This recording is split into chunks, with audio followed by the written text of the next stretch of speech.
নিষিদ্ধ করার ক্ষমতা সরকারের হাতে আছে।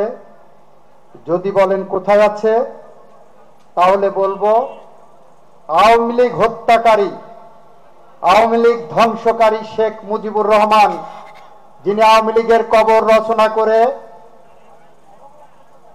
বাকশাল কায়েম করেছিলেন, সেই শেখ মুজিবুর রহমান কর্তৃক বাংলাদেশে যে কালো আইন প্রতিষ্ঠা করেছিলেন 1974 সালের বিশেষ ক্ষমতা আইন, সেই কালো আইনের 19 ধারায় আওয়ামী লীগ নিষিদ্ধ করার জন্য উপাদান বিদ্যমান আছে। এটা হলো আইনি ব্যাখ্যা। সরকার কি করবেন সেটা সরকার সিদ্ধান্ত নেবেন।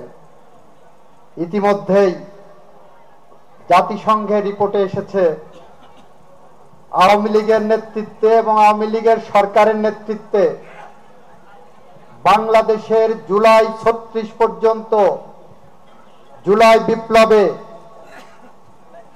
প্রায় 2000 মানুষের প্রাণ দিতে হয়েছে, 30,000-এর মতো মানুষের পঙ্গুত্ব বরণ করতে হয়েছে।